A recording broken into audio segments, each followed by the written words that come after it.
Hello student, कैसे हो आप लोग। स्टूडेंट, आज की इस वीडियो में हम मैथिली शरण गुप्त जी का जीवन परिचय लेकर आए हैं। यानी जीवन परिचय, साहित्यिक परिचय और इनकी रचनाएं भी बताने वाले हैं। बोर्ड एग्जाम में 5 नंबर का जीवन परिचय पूछा जाता है। मैथिली शरण गुप्त जी का जीवन परिचय आपके बोर्ड एग्जाम में पूछे जाते हैं, तो तैयार कर लीजिए, बहुत ही ज़्यादा इंपॉर्टेंट है। 5 नंबर आज की इस वीडियो को देखने के बाद में आपका बिल्कुल पक्का होने वाला है। मैं दिखा दूं आपको कि बोर्ड एग्जाम में पेपर में कैसे पूछा जाता है जीवन परिचय। यहाँ पर देखिए स्टूडेंट, यहाँ पर सबसे पहले लेखक का जीवन परिचय पूछा जाएगा। जैसा कि आप देख सकते हैं, ये लेखक का जीवन परिचय है। फिर जो मैथिली शरण गुप्त जी का जीवन परिचय पूछा जाता है, वो आपके किस में पूछा जाता है, कवि वाले में। देखिए, निम्नलिखित में से किसी एक कवि का जीवन परिचय देते हुए उनकी कृतियों का उल्लेख कीजिए। 3 नंबर आपको जीवन परिचय के लिए, 2 नंबर साहित्यिक परिचय के लिए दिया जाता है। यहाँ पर देख सकते हैं, जयशंकर प्रसाद जी है, महादेवी वर्मा जी है और भारतेंदु हरीशचंद्र जी है। एक और आपका ऐड कर दिया जाएगा। इस बार के बोर्ड एग्जाम में क्या है, आपके मैथिली शरण गुप्त जी का भी जीवन परिचय आएगा। ये मैं 100% गारंटी के साथ कह सकता हूँ। तो तैयार कर लीजिए, बहुत ही ज़्यादा इंपॉर्टेंट है। मैं लिखने का तरीका भी आपको बताऊंगा कि कैसे आपको लिखना है, कितने शब्दों में लिखना है। समझ में आ गया स्टूडेंट। तो यहाँ पर देखिए, सबसे पहले आपको जीवन परिचय यहाँ पर देखिए किस तरह से लिखना है। आपको हेडिंग डाल देना है नीचे नीचे। हमने एक कॉपी वाला वीडियो बनाया हुआ है जिसमें हमने बताया कि कैसे जीवन परिचय लिखना है। फिलहाल देखिए, राष्ट्रकवि मैथिली शरण गुप्त का जन्म, जो राष्ट्रकवि मैथिली शरण गुप्त का जन्म सन 1886, क्या है, 1886 ईस्वी में चीरगांव जिला झांसी में हुआ था। इनके पिता का नाम सेठ रामचरण गुप्त था। क्या, जो इनके पिता का नाम सेठ रामचरण गुप्त था। सेठ रामचरण गुप्त स्वयं एक अच्छे कवि थे। गुप्त जी ने अंग्रेजी, संस्कृत और हिंदी का अध्ययन किया। गुप्त जी बड़े ही विनम्र, जो गुप्त जी है, बड़े ही विनम्र, हंसमुख और सरल स्वभाव के व्यक्ति थे। 12 दिसंबर, देखिए 12 दिसंबर 1964 ईस्वी को माँ भारती का ये महान साधक पंचतत्व में क्या हो गया, विलीन हो गया।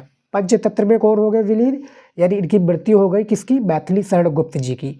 देखिए, जीवन परिचय कितना ज़्यादा इंपॉर्टेंट है, मैं आपको बता दूं। जीवन परिचय में एग्जामिनर जो आपका पूछता है, एक आपका हो गया जन्म स्थान, जन्म कितने यानी कितने सन में पैदा हुआ था या पैदा हुए थे। देखिए, उसके बाद इनके पिता का क्या नाम था, इनकी माता का क्या नाम था, इनकी शिक्षा कौन कौन सी हुई, यानी कि जो शिक्षा है ये कौन कौन सी हुई, दूसरा इनकी मृत्यु कब हुई।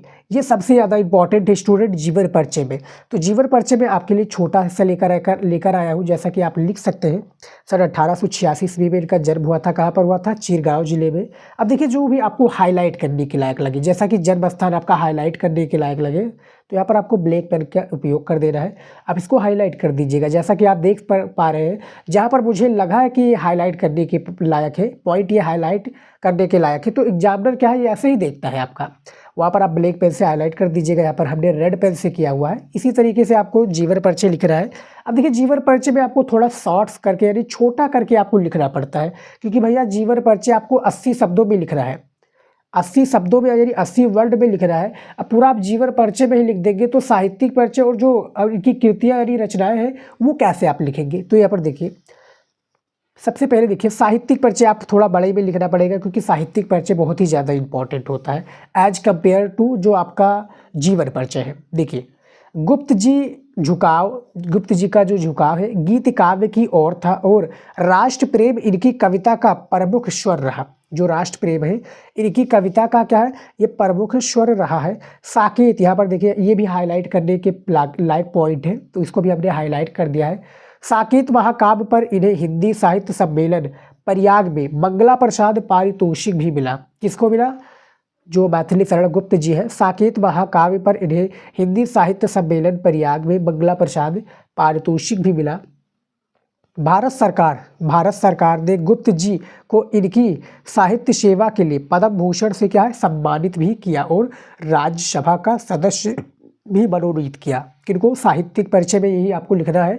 साकेत इनका महाकाव्य है, जो कि आपने देखा होगा, जो हिंदी में पूछा जाता है। खासकर ये बहुविकल्पीय प्रश्न में पूछा जाएगा कि साकेत महाकाव्य के रचयिता कौन है या इसके क्या है, कवि कौन है, तो वो आपके मैथिली शरण गुप्त जी हो जाएंगे। तो साहित्यिक परिचय में क्या है, इतना ही आपको लिखना है, जो कि सबसे ज़्यादा इंपॉर्टेंट है। देख सकते हैं, साकेत इनका महाकाव्य है, मंगला प्रसाद पारितोषिक भी मिला, ये अभी आपको याद रखना है। और भारत सरकार ने गुप्त जी को इनकी साहित्य सेवा के लिए क्या है, पद्म भूषण से भी सम्मानित किया था। समझ में लीजिएगा स्टूडेंट। देखिए पद्म भूषण से क्या है सम्मानित किया गया और राज्यसभा का सदस्य भी इनको क्या है मनोनीत किया गया था। तो साहित्यिक परिचय इतना ही आपको लिखना है और जो इनका जीवन परिचय इस तरह से आपको लगना है।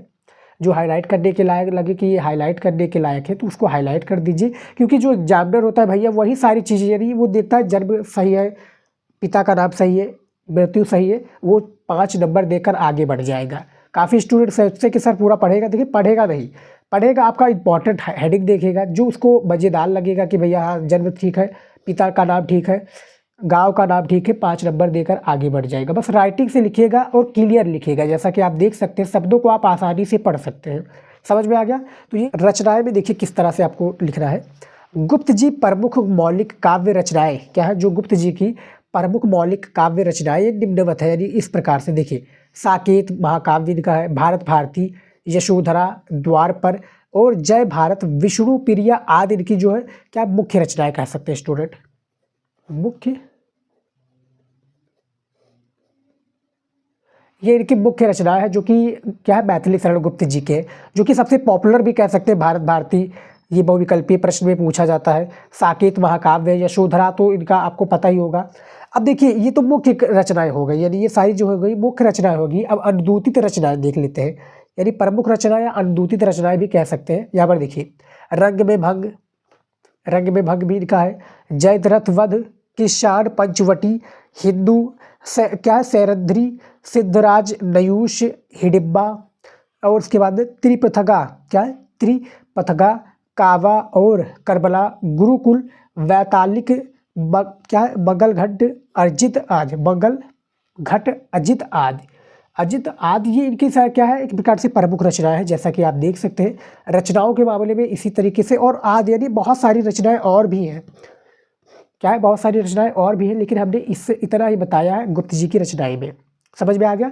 तो रचनाएं भी हमने बता दिया है। जीवन परिचय में मैं बता दूं इस साल के बोर्ड एग्जाम में आपके कवि के जीवन परिचय में आप मैथिली शरण गुप्त जी का तैयार कर लीजिएगा, अयोध्या सिंह उपाध्याय हरिओद का तैयार कर लीजिएगा, सूर्यकांत त्रिपाठी निराला जी का तैयार कर लीजिए और महादेवी वर्मा जयशंकर प्रसाद, ये 5-6 जीवन परिचय आप तैयार कर लीजिए। 5 नंबर आपका समझ लीजिए रखा का रखा है। समझ में आ गया। कवि के जीवन परिचय के लिए सबसे ज़्यादा इंपॉर्टेंट है जैसे क्या है वासुदेव शरण अग्रवाल, उसके बाद में डॉक्टर APJ अब्दुल कलाम, प्रोजी सुंदर रेड्डी, उसके बाद में एक और आपके हो जाएंगे आचार्य हजारी प्रसाद द्विवेदी। तो 4 तैयार कर लीजिएगा, एक ना एक आपको आएगा 5 नंबर, उसमें भी आपको दिला कर जाएगा। फिलहाल स्टूडेंट आज की इस वीडियो में इतना ही, मिलता है नेक्स्ट वीडियो में। जय